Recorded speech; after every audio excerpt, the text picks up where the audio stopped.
Olá, amigos do Viva Bem Multimídia. Estamos aqui para mais um podcast inédito neste domingo à noite e agradecemos desde já a sua audiência e participação conosco nos nossos diversos canais, aqueles que nos acompanham no Facebook, no Instagram e no nosso canal no YouTube. E já estão vendo aqui ao meu lado o nosso convidado desta noite. Com certeza, quem conhece Mauro Harf sabe que este vai ser um programa que não vai poder sair sem música, só conversa não funciona. Mauro, boa noite, obrigado por ter aceito o nosso convite em estar conosco no programa desta noite. Olha, eu fico honrado pela lembrança, mas tu não me falou nada que tinha que tocar, né? Que história é essa? Tu só me convidou para fazer um bate-papo, agora me deixa assim, né? Depois tem que me arrumar um violão, então, mais tarde. A nossa vida é cheia de surpresas. Mas, Heitor, é um prazer muito grande estar aqui diante desse teu programa aí. E parabéns para você pela iniciativa e pela persistência. Eu sei como é que é isso. Verdade, você é de uma área que a vontade de fazer as coisas muitas vezes nos deixa meio solitários, né? E se a gente recua, a coisa não vai. Tanto que uma das tuas músicas, que eu sei que tu gosta muito, já que tu me provocou, que eu não pedi música para ti, é que a vida foi feita para tocar em frente, não é? Ah, e é bem essa que eu gosto, né? Essas são iniciativas bacanas, mas vamos voltar lá um pouquinho e ver onde é que foi que o seu Mauro entrou nessa história da música com os dois pés, com as mãos, com o coração. Como é que começa a tua história, Mauro? Conta um pouco para nós. Pois é, tu sabe que a gente nunca sabe quando a gente está com os dois pés. Quando a gente está viajando, a gente não sabe se já chegou, se está no meio do caminho ou se está na trajetória, né? Mas o importante é o seguinte, eu aos 10 anos de idade, eu comecei a estudar acordeon. Meu pai era colono, né? E nós estamos gravando esse vídeo aí no lugar onde eu nasci, no Sítio da Paz, no Kremek, em Sapiranga. Então aqui meu pai foi agricultor, sobreviveu como agricultor vários anos, e eu fui auxiliar dele aí, né? Então aos 10 anos eu comecei a estudar acordeon. E aí fui gostando, e aos 15 anos a vida me ofereceu uma oportunidade para ser um monitor de alguns alunos para transferir o meu conhecimento. E ali fui fazendo o gosto pela música, e eu tinha sempre um pensamento, Heitor. Na época a gente escolhia uma profissão o sucesso da profissão era diretamente proporcional ao quanto se ganhava na profissão. Então eu sempre dizia, se a música desse dinheiro mesmo, eu ia fazer música. Aí fiz o científico e todo mundo foi para odontologia, medicina, veterinária, e o seu Mauro felizmente olhou no espelho e fez a pergunta bem importante: o que vai te deixar feliz nessa vida? E aí veio a resposta: a música. E eu entrei de cabeça, fiz o vestibular e fui fazer a Universidade de Música. Aí fiz licenciatura plena e bacharelado em instrumento. E a partir daí me sedimentei nessa área mesmo. Embora tenha passeado em outras áreas, né? Sim. Mas essa foi uma área em que eu me encontrei realmente, e sou grato a esse privilégio que o universo me dá de fazer isso. O que inclui também uma escola de música. Eu converso ainda com muitas pessoas. Outro dia alguém, inclusive, que eu entrevistei, lembrou lá do tempo que ele estudou com o Mauro Harf. Pois é, mas tudo isso, o meu aprimoramento musical, a princípio, eu fiz bacharelado em instrumento, mas não tinha uma visão de instrumentista ou de cantor ou qualquer coisa semelhante. Eu fui como professor, eu queria ser professor de música. E naquela instância, nessas circunstâncias, a gente fundou em 76 a Escola de Música Musicinos, lá em Novo Hamburgo. Eu estou falando lá porque agora estou aqui, né, em casa, em Sapiranga. Aí o seguinte, Heitor, essa escola foi um protesto porque eu estudava em Porto Alegre, numa universidade, estudava em algumas escolas, e eu dava sugestões para que a gente pudesse melhorar, e nenhuma das sugestões eram aceitas. Eu disse, mas então, o que eu estou fazendo? Por que eu não faço a minha própria escola de acordo com minha linha de pensamento? Foi quando eu abri a Escola Musicinos, com a primeira escola com sistema termoacústico, que eu tenho notícias. O que significa isso?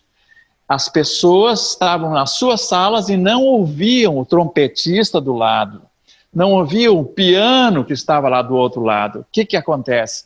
E então, cada sala era um estúdio. E aí nós precisamos fazer ar-condicionado em todas. Então, um sistema termoacústico que foi um sucesso, porque na época eu tinha lido uma estatística de que a concentração na educação aumentava em 17% o nível de aprendizagem. Então, calquei em cima. E aí, como a gente foi se aprimorando, e eu tinha o meu início de professor, eu me formei em 72, pois... Sim. Dezembro de 72. Aí, em 73, eu fui convidado para dar aula num curso técnico de instrumento musical na Escola Julinho, em Porto Alegre. Na época, eu morava em Porto Alegre. Sim, sim. Aí comecei a dar aula lá. Só que o curso em si, ele terminou por ser técnico e não tinha mais candidatos suficientes. Aí eu vim para Novo Hamburgo. Como eu abri a Escola de Música Musicinos, eu disse, mas por que eu não faço um curso técnico aqui?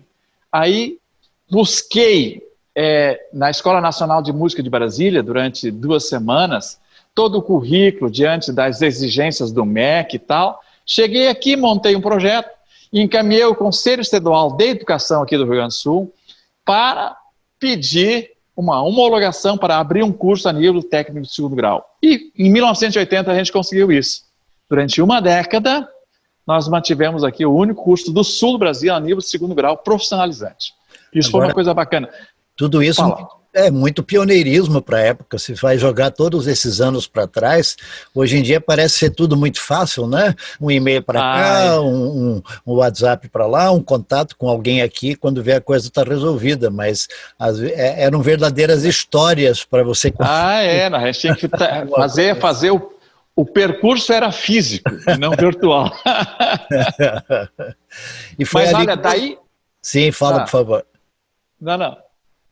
Não, aí que por muita gente passou ali, só num ano nós tivemos assim o recorde de alunos de 520 alunos. Isso foi um fato bastante significativo. E dos alunos que estudaram lá a nível profissionalizante, hoje nós temos várias pessoas consagradas no meio artístico, o que me deixa feliz, porque diz que cada vez que o discípulo ultrapassa o mestre cumpriu com a sua obrigação. Então, me parece que nesse aspecto, por exemplo, pessoas que detêm títulos de premiaçorianos, foram alunos aí. Hoje, o maestro aí que rege a Orquestra Sinfônica Rio Grande do Norte, dos Estados Unidos, que é de Novo Hamburgo, Linus Lerner, por exemplo, passou ali. Então, muitas pessoas que estão no campo musical, até fora do país, exercendo sua profissão. O que me deixa contente. Aquilo que tu disse antes, quando tu perguntou em termos de vida profissional, o que vai me realizar e vai me deixar feliz, acaba sendo um sentimento que, quando a gente de fato leva até as últimas consequências, a gente repassa isso para os outros. Então eu posso imaginar que muitos que passaram pela sua formação, pela sua maneira de encarar a vida, de encarar a música, só podia sair coisa boa, né? Porque a gente transmite não só o conhecimento, mas transmite a nossa vontade por aquilo, né? Isso aí está sobrando no Mauro Harf, né? A gente tem... A gente tem, junto com toda a estrutura do conhecer, tem uma energia, né? Que essa energia, eu gosto tem uma palavra que chama-se de entusiasmo. E isso é uma coisa que eu continuo tendo, independente dos obstáculos que a vida me oferece. E o entusiasmo, tu bem sabes, se podes até esclarecer, vem de entel, que é ter Deus em você. Isso. Bom, Sim, sim. Não, eu acho que é importante irmos à etimologia da palavra, procurar as raízes, né? E exatamente isso. É algo que vem de dentro para fora, não é algo que se Pronto, produz, exatamente. é de dentro para fora, né? Pois é. E isso E fez parte, aí, sim, isso fez parte de muito do teu repertório também, né? então, com certeza, aí em 1972, no momento em que eu me formava, em 73 começava no Julinho, e em 73 formava-se um grupo aqui no sul do país chamado Grupo Folclórico Gaúcho do Projeto Rondon. E aí, o que aconteceu? Eu aqui no interior, Sapiranga, Kremerek, de repente eu voltei de um curso internacional de música em Piriápolis, do Uruguai, e me chega uma pessoa aqui a pé, aqui eu moro, é zona rural, tá? Chega a pé dizendo o seguinte: é aqui que mora o Mauro? Sim, sim, é que nós estamos fazendo uma viagem de 45 dias para o Nordeste, precisamos de um gaiteiro. Digo, mas não vou acreditar nessa pessoa que vem aí. Ele disse, mas e como é que chegou aí? Tinha, não, é que eu atolei a Rural Willys aí em cima e resolvi vir a pé até aqui. Então, veja bem, ali começou uma outra trajetória. Depois disso, eu fiz 7 turnês de 45 dias cada uma pelo Brasil todo, né? E dali é que surgiu o Grupo Caverá. Os 5 pessoas que cantavam nesse grupo. Aliás, falando em Caverá, eu quero propor que a gente destine um tempinho bem especial do nosso podcast hoje à noite para falar do Caverá. Mas eu posso empurrar isso um pouquinho mais para trás, Mauro?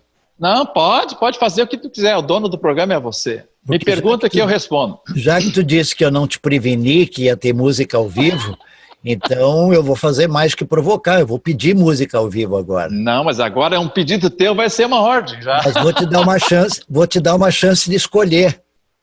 Não, olha, mas tu já deu o pincel e a tinta, agora eu vou pintar. Então, tocando em frente é a música que eu realmente gosto. Ela tem uma mensagem que me parece serve para qualquer momento, para qualquer pessoa em que a gente se encontra durante a vida. Seguir o exemplo da água, tocando a vida independente dos obstáculos. A água contorna os obstáculos. E se o obstáculo for grande demais, ela armazena o suficiente para ultrapassar e nessa queda criar novas energias. Então eu acho que é nessa visão que eu vou tocar, até o pedido assim, meio no pialo, tocando em frente, tá? Especial, vamos lá então. Obrigado, Mauro. Tá bom, ok. Então, tocando em frente.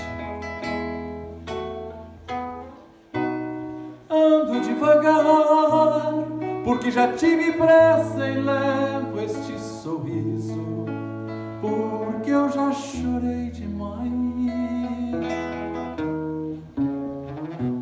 Hoje me sinto mais forte, mais feliz, quem sabe, só levo a certeza de que muito pouco eu sei.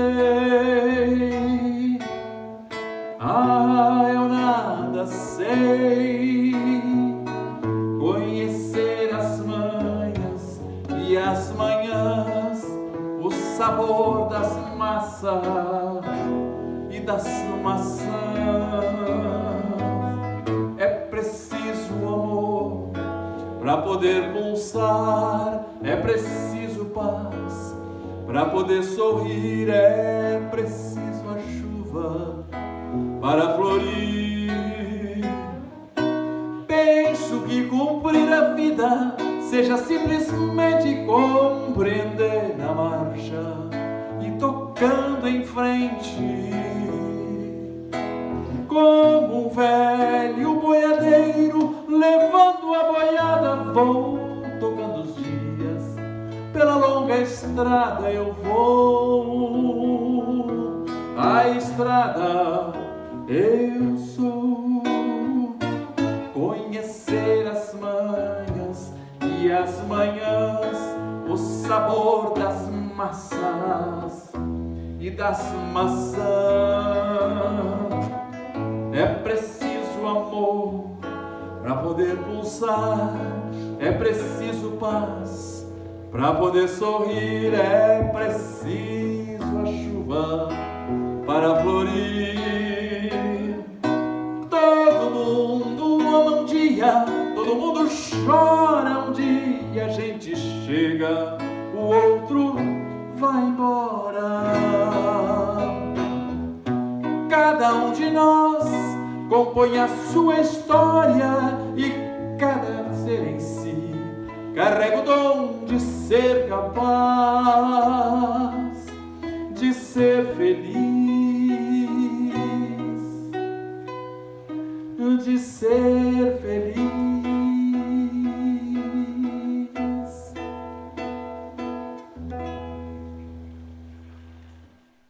Muito bem, e depois deste pedido atendido de ter o Mauro aqui participando conosco ao vivo no programa, é muito especial a mensagem que está por trás desta canção que ele escolheu. De fato, a vida foi feita para ser tocada em frente. Alguém disse um dia, né, Mauro, que quando eu estou parado, eu já dei um passo para trás, porque naquele tempo alguém deu um passo para frente. Então o negócio é tocando em frente, né? Exatamente. E a vida em si é movimento, então você precisa estar ativo, né? Mauro, nessa tua caminhada musical, teve idas e vindas em países latino-americanos, mas eu acho que o que marcou fortemente a tua caminhada foram algumas idas muito bonitas, com um repertório especial para a Alemanha. Como é que aconteceu isso? Tem gente curiosa para saber. Não, olha, as coisas, durante a vida, os fatos vão se encaixando e vão produzindo novos acontecimentos. Eu fazia parte da Igreja Ascensão e num determinado momento eu fui para um bairro, Jardim Mauá, e aí nós fomos da igreja de Hamburgo Velho. Lá eu fui cantar um casamento, um colega teu chamado Dorival Ristoff me assistiu e disse que queria que eu tocasse no culto. Eu digo, vou tocar, toquei no culto. E quando ele foi para a Alemanha, ele disse que, um dia eu vou te convidar para a Alemanha. E o dia chegou, e num Kirchentag de Berlim, ele me convidou e eu fui para lá a primeira vez. E eu disse bem para ele assim, digo, Dorival, o primeiro convite vai ser teu, agora o segundo eu queria que fosse por observação e por merecimento meu, assim, de eles me querer de volta. E felizmente isso aconteceu 16 vezes. Então, aí foram turnês de 30 a 60 a 90 dias, variando aqui nesse sentido. Essa experiência foi fantástica. Ali eu me encontrei e ali foi um divisor de águas para mim, musicalmente, porque quando eu fiz palco, somente palco, eu vi que isso pesou mais do que a docência. E aí eu tive que optar. Continuo como professor ou como músico de palco? Aí eu optei músico de palco. Pergunta... Foi uma boa escolha, né? Aquela pergunta, de novo, da felicidade do espelho, né? O que te deixa feliz? E essa música que a gente acabou de cantar aí, e ser feliz, isso é fundamental, terminar a música assim, e sabendo de que a gente não dá aquilo que não tem. Portanto, a gente precisa ser feliz, precisa ser luz, para que a gente possa dividir e iluminar. Agora, nesses tantos momentos que você teve essa oportunidade de estar em eventos diferentes também na Alemanha, teu repertório incluiu música gaúcha, música brasileira. Como é que tu trabalhou essa questão, não só pelo idioma, mas pela qualidade musical que a gente tem também aqui, não? O que acontece, a minha história é bem interessante. Eu, aqui no sertão, no interior da zona rural, aqui, enquanto meu pai trabalhava, eu ganhei, quando eu fiz a comunhão, um radinho de pilha, assim, pequenininho, e ali eu escutava a rádio Tupi em ondas curtas e ondas médias de São Paulo, que às vezes vinha o som, que às vezes não vinha o som, tá entendendo? E música sertaneja. E a partir daí eu fui ouvindo, junto com a influência dos meus pais, do meu pai e da minha mãe, música alemã, que meu bisavô veio da Alemanha. Mas o repertório foi se adaptando com os fatos que a vida apresentava. Eu estava aqui em casa, eu tinha 14 anos, Chegou um cara a cavalo aí, que era um meio de comunicação, de transporte. O cara disse, escuta, seu Ralph, vim pedir, que era meu pai, vim pedir autorização para esse teu filho tocar no CTG Pedro Serrano, em Sapiranga. Eu tinha 14 anos e era de menor. Então, meu pai autorizou, e a partir daí comecei a tocar músicas do folclore do Rio Grande do Sul. E aí, isto fez com que o engajamento fosse formatando exatamente essa linha, até porque um curso que eu fiz de pós-graduação foi de folclore, motivado em saber mais sobre tudo isso. E razão pelo qual eu tenho dentro do meu repertório várias músicas nativas e folclóricas do Rio Grande do Sul. E a vida também me propiciou a participar desses festivais todos, tanto como intérprete e quanto como jurado. E a vida também me deu outro presente, trabalhar 3 anos com o Paixão Cortes em Porto Alegre. Olha aí. E aí nós chegamos a uma determinada conclusão, porque ele tinha tido uma professora que tinha escrito as partituras para ele das músicas que ele tinha recolhido na década de 50. E aí, um dia nós chegamos lá, digo, vamos fazer uma conferência? Eu toquei as músicas, disse, mas não é bem assim. Digo, mas como é que é? Aí ele diz, não, é assim, é assim, é assim. Aí eu transcrevi as músicas conforme ele estava dizendo que era. E aí nós fizemos um primeiro comentário do Instituto Gaúcho de Tradição e Folclore, das músicas que eles dançam até hoje no FEGARTE, como deveria ser, quantos compassos, quais as repetições, e tudo, etc, etc. E esse foi um envolvimento nesta área. Agora, como é que eu entrei para a música popular brasileira? Sim. A música popular brasileira foi uma contingência de necessidade de você estar tocando, o cara está pedindo Garota de Ipanema. Então eu vou ter que tocar Garota de Ipanema, né? E isso aconteceu mais fortemente quando eu fui para a Alemanha, porque lá a música brasileira é bossa nova. Verdade. Você bem sabe disso, né? Então é o que transcende lá. E com justa razão, porque a música, a bossa nova, ela usa o ritmo, ela usa a melodia e usa a harmonia pela excelência. Eles são muito jazzísticos lá para a Europa e Estados Unidos, então esse espírito jazzístico está dentro da bossa nova. Então E depois, a formação que eu tive mesmo foi de música erudita. Bach, Beethoven, Handel, porque eu tocava as músicas no acordeão, eu tinha que tocar essas músicas, né? Então, a gente passou por vários segmentos musicais. E ali a gente vai, quando a gente pergunta o seguinte, qual é teu gênero? E precisa ter gênero? Se você sabe ler, você não tem necessidade de só ler uma literatura romântica, ou só ler filosofia, não, você apenas lê. Então, eu sou dessa opinião.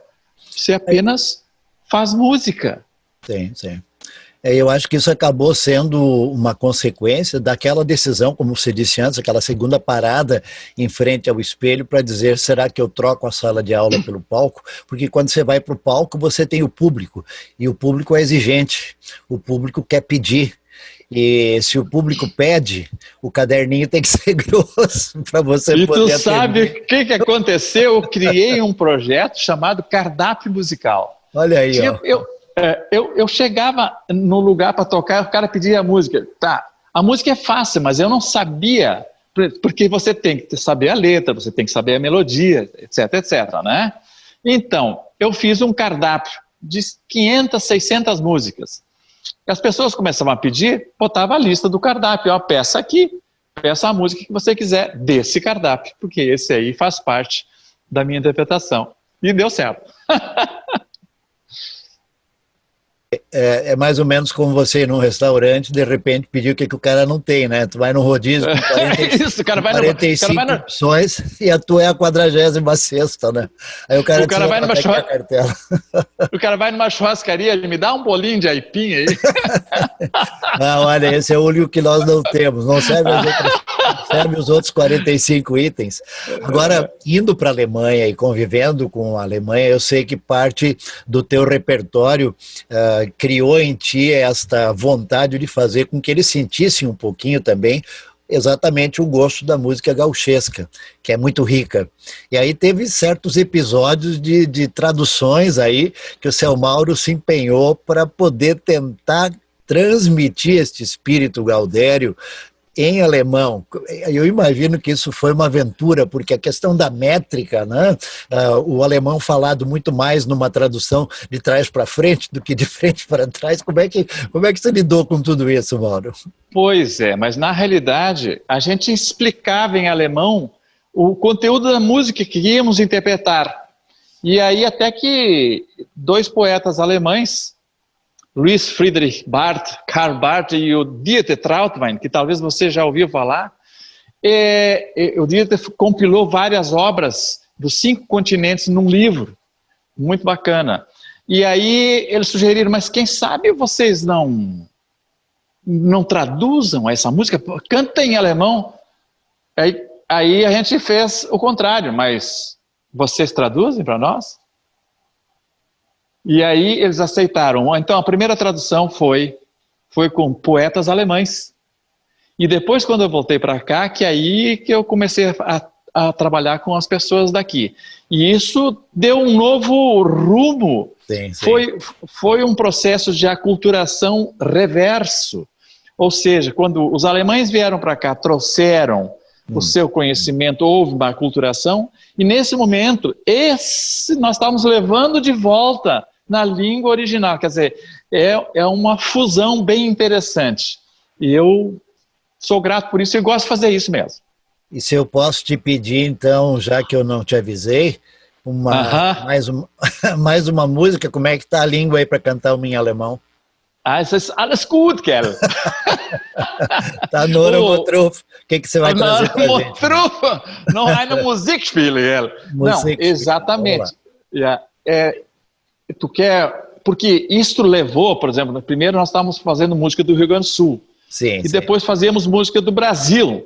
Isso levou eu a fazer 2 álbuns, um com músicas do Rio Grande do Sul, um com músicas do Brasil. Tu tem uma sugestão, tu conhece, ou quer que eu... Não, já chega que eu estou te botando na fogueira. Eu não sei o teu cardápio. Eu não tenho o teu cardápio aqui. Heitor, tu é mais gentil do que eu imaginava, viu? Se eu tivesse o teu cardápio, eu ia abrir e dar uma olhada, mas eu não tenho o teu cardápio aqui. Pois é. Eu acabo cantando músicas alemãs mesmo, inclusive músicas que eles trouxeram para cá, que meu pai cantava aqui. Sim. E as músicas traduzidas. Eu vou te citar algumas e vou deixar você escolher, tá bem? Por exemplo, já que teu sorriso foi de que eu escolha, eu tenho músicas bem conhecidas já, que rodam bastante, como Tertúlia, Canto Alegretense, Schalana em alemão, tal. E de repente eu posso cantar uma em alemão, ou... Eu agora, trocando ideia contigo, quem sabe a Schalana, que é uma coisa mais universal do Oeste. Tá certo. Do Oeste. Do Oeste. Curiosa também, porque é uma música que varou o Rio Grande do Sul, mesmo não sendo daqui, e que o pessoal canta, incorporou essa música, e eu acho que poucos, talvez, dos que estão nos ouvindo, assim eu imagino, nunca imaginaram que a Schalana pudesse ser cantada em alemão. Então vamos lá, acho que é uma boa pedida. Vamos lá, até porque nós fazemos parte desse mundo da inseparatividade. Eu quero aproximar a Schalana dentro de um contexto ainda universal, mas rio-grandense. A Schalana é em 3/4, 3/4 é o ritmo de valsa que nos foi legado pelos alemães, apenas com uma acentuação diferente. A valsa se acentua no primeiro compasso e no primeiro tempo, e a Schalana se acentua no terceiro tempo. E eu ainda preciso fazer a complementação, há pouco você falava, de como fazer essa tradução. A gente cuidou de 3 aspectos: conteúdo, prosódia e espírito. O que acontece? Por exemplo, quando eu canto canto alegretense, teve um brasileiro que diz assim, mas você não cuidou da palavra. Eu canto acórdion, e em português é acordeon. Aí eu expliquei para ele que no alemão a acentuação é no acórdion e não no acordeon. Então tudo isso tem que ser levado em conta para que a acentuação métrica musical também coincida com a acentuação métrica verbal da linguagem executada. Bem, vamos lá então com Xalana? Vamos lá. Te segura aí e vamos viajar sobre as águas. Quem sabe faz, quem não sabe escuta, tá bom? Xalana, muito obrigado. A Xalana. A Xalana em alemão.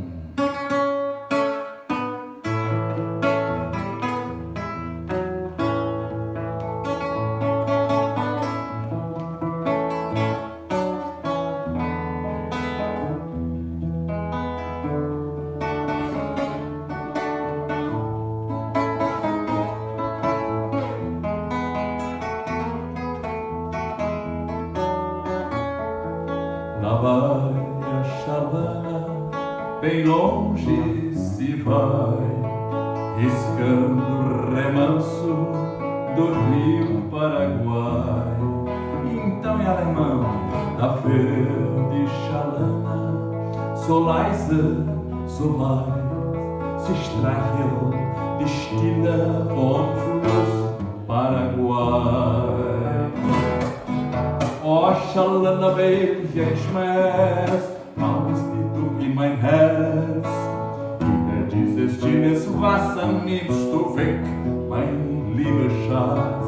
Oh, Xalana, welchen Schmerz machst du in mein Herz? Über dieses stilles Wasser nimmst du weg, mein lieber Schatz. Und so ist sie losgegangen, ohne welchen Abschiedsgruß.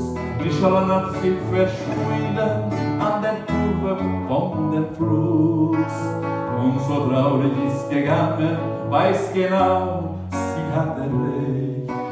Und dann war ich gewesen und verletzt ihr armes Herz. Und so ist sie losgegangen, ohne welchen Abschiedsgruß. Die Xalana hat sich verschwunden an der Kurve von der Fluss. Und so traurig ist gegangen, weiß genau, sie hatte recht. Und dann war ich gewesen, verletzt ihr armes Herz. Und dann war ich gewesen und verletzt ihr armes Herz. Muito bem. Obrigado, Mauro, por mais este presente. É muito bacana. Eu imagino que muitos que estão nos acompanhando, talvez até pela primeira vez tiveram essa oportunidade, mesmo que já faz algum tempo que a Xalana rola por aí em eventos culturais onde você participa também com esta versão alemã. Agora você citou antes a questão do caverá. Nós estamos voltando aí quase 50 anos, né? Anos 1970, vocês juntaram um grupo de amigos e surgiu esse grupo que fez muito sucesso, trabalhou com muitos corações, porque a música que vocês escolheram na época para começar era o que o povo cantava, e vocês deram arte para aquilo que o povo cantava de forma simples. Sim. Recupera um pouco dessa história para nós. Aliás, até uma curiosidade, hoje, 30 de agosto, nós estamos completando 2 anos de um show que vocês fizeram no Teatro São Pedro para reencontrar o grupo. Essa história toda está muito bonita. Vamos lá, Mauro. Primeiro, pois faz exatamente do grupo. 2 anos. 2 anos que a gente fez esse espetáculo. Bom, como é que... Vou fazer, então, um breve retrospecto do como é que nós começamos, tá entendendo? Nós começamos diante de um grupo que viajava pelo Brasil, e esse grupo terminou, vou ser bem sucinto, esse grupo terminou por problemas políticos, era na época da ditadura, e isso fazia parte do Ministério do Interior, e para entender, nosso grupo, que era cultural, estava sendo usado para outros fins, nós como universitários não concordamos, e então terminamos o grupo. E os 5 que cantavam decidiram prosseguir a sua jornada. Então, em cima disso, nós criamos o grupo com o nome Caverá. Isso foi em 5 de abril de 1977. Aí nós começamos. E a partir dali, fizemos uma seleção de repertório que nós já cantávamos, que era música do Rio Grande do Sul, e ficamos nesse esboço de música do Rio Grande do Sul. Todos eram universitários, porque eles todos tinham que participasse do grupo do Projeto Rondon, teria que ser universitário. Então, estávamos ali, caindo de maduro, mas a gente não sabia o que vinha pela frente. E isso foi crescendo e em 1980 gravamos o nosso primeiro LP, na época na Isaek ainda, que era Encontro. Então, por isso que esse show, que vai estar fazendo 2 anos, dia 30, recebeu o nome de Reencontro. O que aconteceu? Como era um grupo universitário, cada um tinha uma profissão, sim, cada um tinha os seus afazeres, e que eram muito particulares e às vezes bem afastados daquilo que nós estávamos fazendo, o grupo durou 12 anos. E a partir dali o grupo se dissolveu, porque um era engenheiro civil, o outro era médico, o outro era representante comercial, o outro, sabe? É assim se dissipou o grupo. Eu tinha uma formação musical, e aí continuava na docência e continuava numa interpretação mais singela. Eu cantava mais em grupos, em momentos fechados, casamentos, aniversários, tal, até um momento em que eu acabei abrindo também mais para um público geral, assim, nesse sentido. Depois dessa jornada, depois de tanto tempo, o grupo em si não se reuniu mais para cantar. Nós mantivemos um grupo que participava dessas viagens, chamado Parceria. E uma vez por ano esse grupo se encontra. E normalmente ele se encontra aqui no sítio, se encontra em outro lugar. Nós viemos nos encontrando. Até que, há 3 anos atrás, 3 anos, até eu acho que é um pouco mais, 3 anos e meio atrás, surgiu a ideia de que vamos fazer um show do Caverá de novo? Vamos. Estava naquela onda, todo mundo se aproximando, grupos que não estavam mais juntos, estavam tocando de novo e tal. Vamos fazer, vamos. Só que isso não é tão simples como fazer cálculos pitagóricos. Porque, primeiro nós tivemos que resgatar a nossa própria voz. Fazia tanto tempo que a gente não cantava, e os arranjos do Caverá foram arranjos feitos por partitura, não por ondulação sensitiva, como se diz. Canta aí que eu vou atrás. Né? Então, o que acontece? Então, aqueles intervalos que se cria por partitura, onde é que o raciocínio ajuda a compor algumas notas da harmonia, a gente teve que buscar, escutar as músicas, pegar a partitura antiga e refazer. Isto levou 2 anos. Até que a gente foi fazer o primeiro show. Porque porque existe um código universal assim, você pode reunir os 5 melhores cantores, que você não vai reunir o melhor vocal do mundo. Porque cantar em grupo é fundir espíritos, é encaixar timbres sonoros. Isso é uma coisa muito além do 1 mais 1 é 2, está entendendo? Então quando nós chegamos num ponto assim, olha, está parecido como nós fazíamos, então nós podemos mostrar para o público, porque o público não poderia, dentro da nossa concepção, o público não pode ir lá ver o Caverá e dizer assim, poxa, mas esse não é o Caverá que eu conhecia. Ele teria que ir lá dizer, esse e quem sabe melhor. E aí quando nós achamos nessas condições, aí a gente foi fazer o show lá no Teatro São Pedro, que felizmente, sim. Para nós, foi uma superlotação, gente no dia querendo comprar e não tendo mais condição de entrar, não tem, né? Bacana, então, bacana. Isso foi um sucesso nesse sentido, e uma realização. Imagina, na década de 80, Nós gravamos, foi o primeiro LP gravado pelo selo RBS, né, na época. Então, que era Som Livre RBS, né? Então, nós ficamos conhecidos por quê? Veja bem, eu não sei se você estava aqui ou não, Heitor, mas naquela época tinha 12 comerciais diários de 30 segundos. 12 comerciais. Com aquele... Vinha o disco brotando da terra, assim, com aquela assim, ó. Nasce no sul o maior vocal do sul do Brasil. E aquele CD vindo para cima. Então, realmente, não tinha quem não conhecesse, na época, o Grupo Caverá, pela intensidade de propaganda que era feita na televisão. E isso ficou um recall muito grande, né? Está deixando a gente curioso, porque quem não teve a ocasião de ouvir e conhecer o Caverá original no momento, na época, quem pôde participar há 2 anos atrás, no dia 30 de agosto, quando aconteceu o reencontro, quer recuperar um pouco disso. O que você propõe para nós do show daquela noite, que a gente possa partilhar com o nosso pessoal aqui do Viva Bem hoje à noite, Mauro?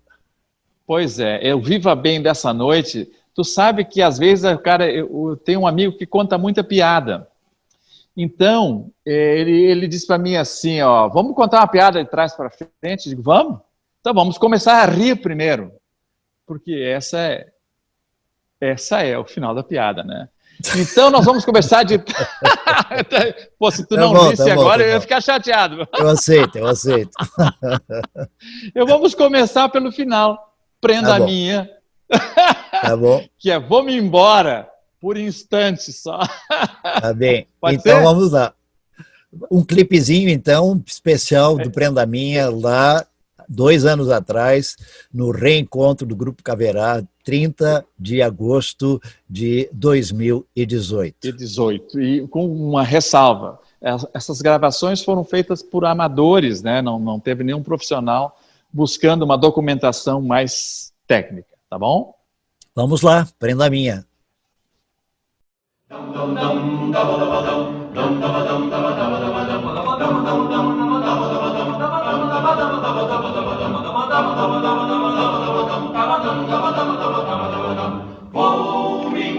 Vou-me embora, prenda minha, tenho muito o que fazer. Tenho de ir para rodeio, prenda minha, nos campos do bem-querer. Tenho de ir para rodeio, prenda minha, nos campos do bem-querer. Dum dum dum dum dum dum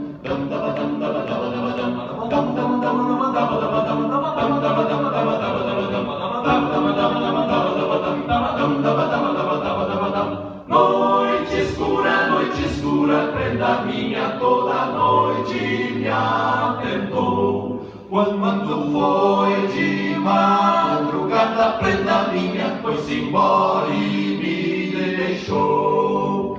Quando foi de madrugada, prenda minha, foi-se embora e me deixou. Dum dum dum dum dum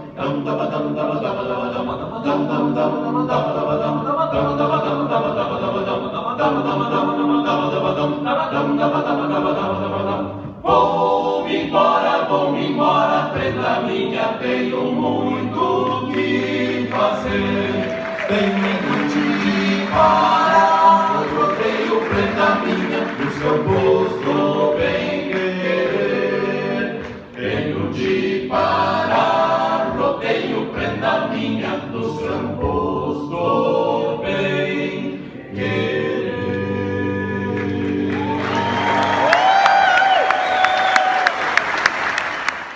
Muito bacana, Mauro, pensar principalmente que por trás disso tudo estava não só a história de vocês, mas o desejo de recuperá-la, porque muitas vezes quando nós conversamos sobre o nosso passado, há muito mais aqueles momentos que o pessoal diz, nem me fala disso, né? Mas é bem o contrário quando a gente diz, puxa, quando eu lembro aquela época, nossa, quando eu lembro aquele tempo, né? Eu imagino que esta foi a realidade do Caverá e a expectativa que para esse show de 2 anos atrás também foi criado no pessoal que tinha o histórico de vocês, que tinha os discos em casa, que conhecia muitas das músicas, como você hoje à noite está partilhando com a gente aqui, né? E o pessoal trabalhou, você colocou ali praticamente 2 anos dizendo é isso que nós queremos, continuou dentro da sua realidade, mas aceitou esse desafio do Reencontro Caverá há 2 anos atrás. Eu imagino que foi uma maratona, hein, Mauro? Foi uma maratona até porque os ensaios eram aqui em Sapiranga e a metade dos outros ensaios era em Porto Alegre. Mas eu imagino isso, né? Vocês tendo que adaptar a realidade profissional de cada um, familiar, e aí ainda ensaiar e preparar tudo em 2 ambientes diferentes, porque é bem assim, ó, não é só chegar lá, plugar um violão e começar a cantar. Tem toda a questão, de fato, profissional, tem a questão da partitura que você citou antes, tem a questão de novamente ter que acomodar as vozes, porque a nossa voz não é mais bem aquela, né? E nós, como nós íamos fazer o show com microfone, nós estávamos ensaiando com microfones também, para ter essa ambientação mais próxima do dia do show. E como é que funcionou isto para os finalmente? Porque sempre quando acontece um espetáculo, você tem que estar ambientado ao lugar, você tem que ambientar a equipe a todo esse trabalho. Isso eu imagino que também foi assim, de novo, para quem participou de tantos eventos, teve tantas vezes no palco, em realidades diferentes, como você citou antes, a experiência da Alemanha, né? Vocês no Caverá, numa primeira realidade, anos 70, 80, onde não havia toda esta possibilidade tecnológica que nós temos hoje, e agora estarem ali de novo, pilchados, prontos, olhando para um momento especial. Sim. Deu assim um pouco de sentimento como estar de novo lá, como naqueles primeiros shows, deu para chegar a esse sentimento, Mauro? Deu. E outra coisa, por exemplo, a vibração interna que nós sentimos na noite lá foi bem intensa, tanto quanto era em tempos remotos, lá na década de 80. Então, fazer essa revisão interna e com os resultados do público ali foi maravilhoso. Nós saímos lá muito satisfeitos. E você falava há pouco na produção, por exemplo, nós tínhamos um dia antes o teatro à nossa disposição para fazer todos os testes, para fazer todas as ambientações. E nós buscamos também uma produção profissional para esse show. Eram 12 pessoas envolvidas, cada um na sua área, desde da imprensa, desde o detalhe técnico de palco, sabe? Uma série de cuidados que a gente tomou para que a gente saísse de lá satisfeito, assim como nós saímos. Eu acho que isso também, Mauro, é uma questão importante se colocar, porque quando a gente ouve uma música, seja ela num CD, no rádio, seja hoje num aplicativo, ou mesmo assistindo a um show, aqueles 3 minutos que a gente assiste ali, eles são tão bonitos, tão lúdicos, passam rapidamente, e a gente não consegue construir na cabeça da gente o que foi que estava tudo por trás para que saísse daquele jeito. Imagina naquela noite, toda a história que você está contando, 2 anos de preparação, ensaio em Sapiranga, ensaio em Porto Alegre, o dia anterior, envolvendo toda a equipe técnica, né? E para quem senta ali tranquilo e escuta uma música, às vezes não tem a ideia de tudo que é necessário para que saia tão bom como vocês, como artistas, gostariam que saísse, e tão bom como quando quem quer ouvir o quer que saia. Muito bem, e até porque é o seguinte, gerou toda uma certa tensão, assim, e para mim também, porque eu fui o primeiro a entrar no palco e a cantar sozinho uma música contrapontística, que é o Boi Barroso, que as pessoas, o pessoal do Caverá foi entrando aos poucos e colocando a sua voz para dar uma dimensão da linha do contraponto musical. E isso foi muito importante. E aí até estou sugerindo, quem sabe a gente coloca essa aí de novo? Ou tu tem mais espaço aí? Quer sugerir? Tenho. Se o boi, Mas não então, se o boi não é muito gordo e cabe na tela, vamos de Boi Barroso, então. mas ele está bem especial. Esse alemão. E muito bacana também, eu acho que muitos dos que nos acompanham em outros lugares, que talvez não estão tão por dentro de toda essa história do folclore gaúcho, da riqueza da nossa música, mas como nós cantamos aqui no Sul, você citou antes a questão da xalana, que vem de uma outra realidade, músicas como as nossas aqui do Sul também acabaram sendo, digamos assim, exportadas para outros estados do Rio Grande do Sul pela caminhada dos DTGs, pela migração gaúcha, mas também hoje pelos meios de comunicação e pelo aspecto cultural que o pessoal de fato valoriza muito. Então a tua sugestão é recuperarmos 30 de agosto de 2018, lá no Teatro São Pedro, com o Caverá, no reencontro, cantando Boi Barroso, é isso? Primeira música que aconteceu. Tá bom. Abertura do show. Olha aí, vamos lá então.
Meu boi Barroso no cavalo pangaré, boi, boi, boi, adeus priminha, que eu vou me embora daqui, não sou daqui, sou lá de fora. Adeus priminha, que eu vou me embora daqui, não sou daqui, sou lá de fora.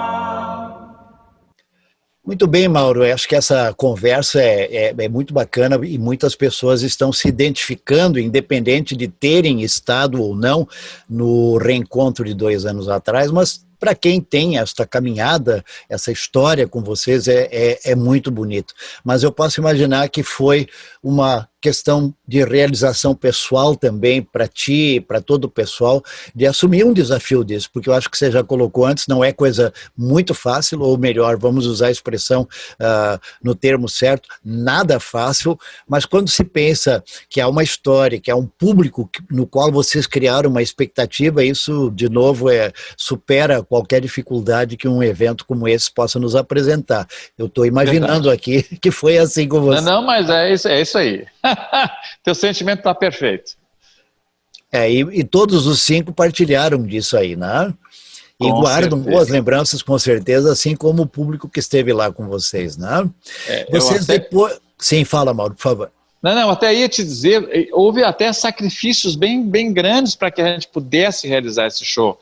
Por exemplo, o baixista nosso, ele é médico, então ele faz plantão no Clínicas, em Porto Alegre.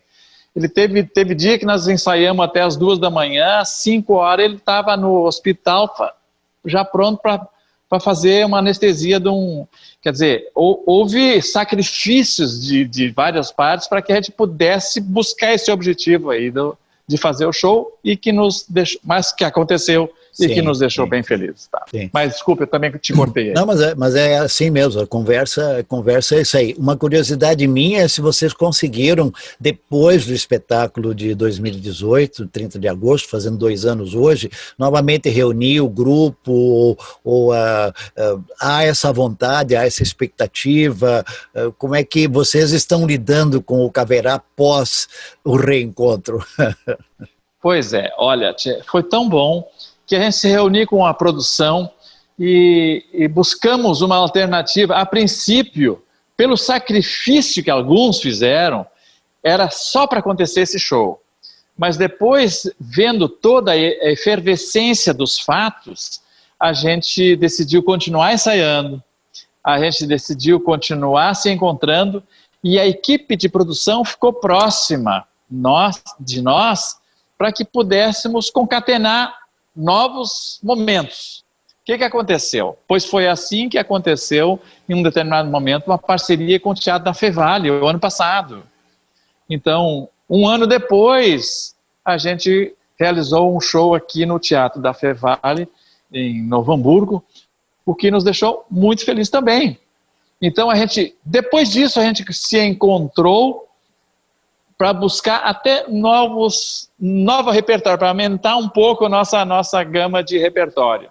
Mas aí, infelizmente, em janeiro e fevereiro, houve as férias alternadas de algumas pessoas do grupo e que a gente se reuniu pouco. E então, em março vamos começar, pois estamos por começar, depois dessa pandemia, né? Sim, ficou verdade, toda, deu stand-by, assim, sim. Mas a gente anda em contato, não estamos nem tomando mate juntos, né? Pois é. Não vai faltar ocasião. Não, mas a vontade é exatamente de prosseguir, de não deixar... eu esqueci de um detalhe. Quando nós decidimos fazer o show lá em 30 de agosto, que eu acho que é importante, a gente se olhou, assim, todo mundo sessentão, né? E um cara disse, mas vamos fazer esse show antes que um morre, né? Imagina. Mas aí os caras disseram, não, os nossos filhos não viram o nosso show. É verdade. Bacana, bacana. Então, aí que nós... Não, mas então vamos fazer um show para os nossos filhos, pô. E aí... E só um filho de um dos componentes estava nos Estados Unidos que não conseguiu assistir. Os demais, todos estavam lá. Mauro, muito especial. Obrigado por nos abrir um pouco esse leque da tua caminhada desde a infância, aí no mesmo lugar em que hoje tu estás vivendo em muita paz, no Sítio da Paz, em Sapiranga, e partilhando isso também, tua vida profissional, tuas andanças, tua música, de maneira muito especial, e relembrando hoje, então, esses 2 anos do reencontro do Grupo Caverá. Especial, agradeço muito a ti por este momento hoje à noite, e quem sabe a gente encerra o Viva Bem Multimídia tocando assim devagarito, né? Uma última música que fez parte da apresentação de vocês lá. Vamos deixar rodando aí. Deixa rodando. Mas antes de deixar rodando, eu queria agradecer esse momento Viva Bem, tá? E te agradecer, Heitor, há muito tempo a gente se conhece e você tem uma linguagem de comunicação muito oportuna para cada momento e eu quero dizer que eu me sinto muito à vontade de estar contigo, falando contigo. E isto também não é um privilégio de quem quer fazer, mas é um privilégio de quem sabe fazer. Obrigado. Mauro, muito obrigado. Até um outro momento que Deus nos possa propiciar. E aproveitamos aqui para então também encerrar o nosso Viva Bem Multimídia desta noite, que vai ter ainda então o último clipe do Caverá, e agradecendo a vocês por sua participação conosco através dos nossos canais. E o convite para que estejam de novo conosco na próxima quinta-feira, 20h30, com mais um podcast inédito. Uma boa noite, uma boa semana a todos. Até lá. Até lá. Boa noite.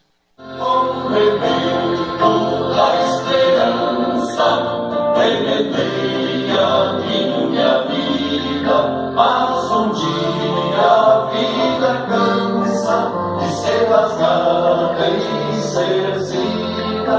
Mas um dia a vida cansa de ser rasgada